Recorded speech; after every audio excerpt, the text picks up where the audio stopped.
When I moved to Monterey, I was helping out at the SPCA for Monterey County, which is a wonderful shelter.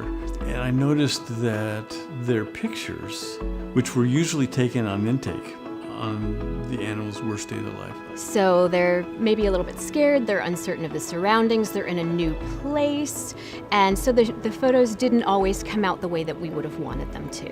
It was the animal's worst day of their life, and they were getting their mugshots, their intake photos right then. It's not the shelter's fault that they don't have the resources to take good photos. A lot of shelters are tasked with big responsibilities. One day we were having a event coming up at the shelter, and the photographer from the Monterey Bay Aquarium came up with his equipment. We set it up, we took the pictures of the animals, and we saw that they were brilliant.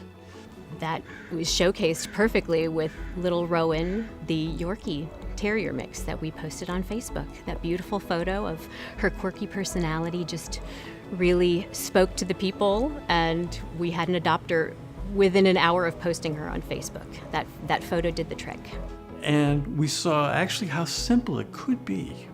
So we tried to replicate that, and the aquarium was wonderful. They donated some equipment to us. They donated the strobe lights. They donated ideas.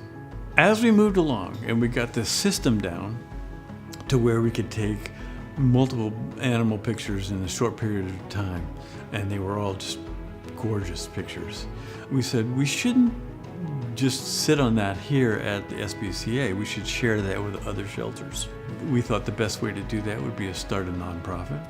So we go to shelters across the nation and we provide photo studios to the shelters so that by the time we leave, they know how to use it. We talked about the mugshots are usually taken on the animal's worst day of their life. The intake shots are needed for the records. It's not the best picture to get on social media. That first impression is really important because a lot of people are looking online to adopt.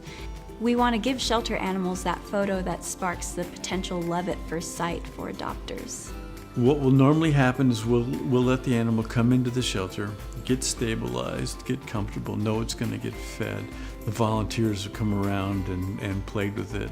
And sometimes these same volunteers are the ones that are part of our photo team. In fact, the photo team is generally made up of 3 people.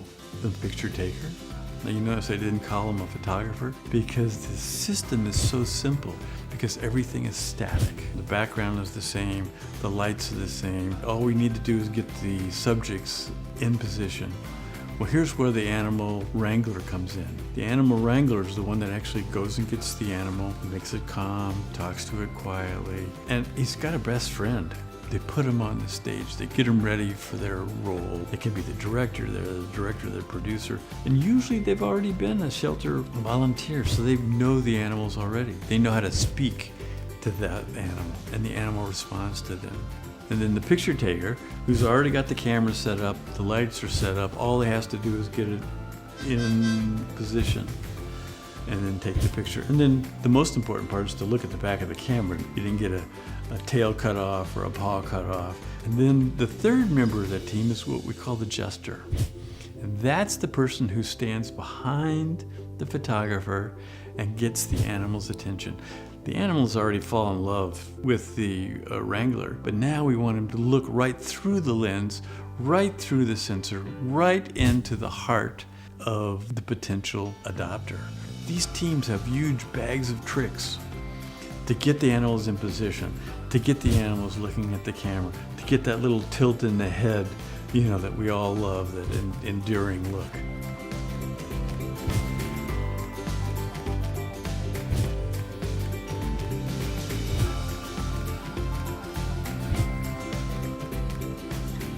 Now, about 160 shelters have studios. Over 100,000 animals are getting better pictures every year. It's wonderful that Shelter Art Foundation is able to train the wonderful volunteers to take these photos that are professional photos, professional quality photos, and they really showcase our pets, and we find wonderful adopters. One of the ways we measure our success is when the adoption rates of the shelters that are just getting the system go up.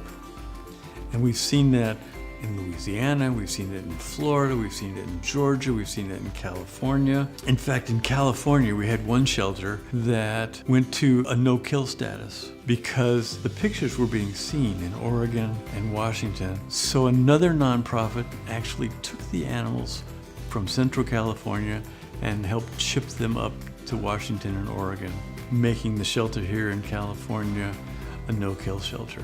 We've received a lot of positive feedback from the shelters that we've worked with, including Pug Nation. They've reported that on Facebook, they've tracked the amount of views that each photo has gotten before the photo workshop, and it usually averaged about 1,500 views per photo.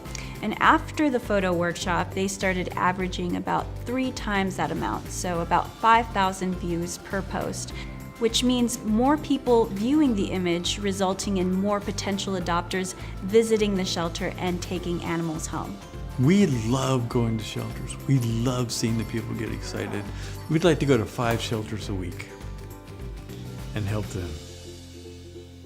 We can't do that right now because we don't have the funds. Unfortunately, we have to limit the number of shelters that we can go to because it does take a little bit of money. And what we're lacking is the funds to be able to do that as much as we'd like to, as much as the demand would like us to, as much as it's needed. We're so grateful to have them as volunteers, and they do so much for us, and they're so dedicated, and we're grateful. We're so thankful to have them.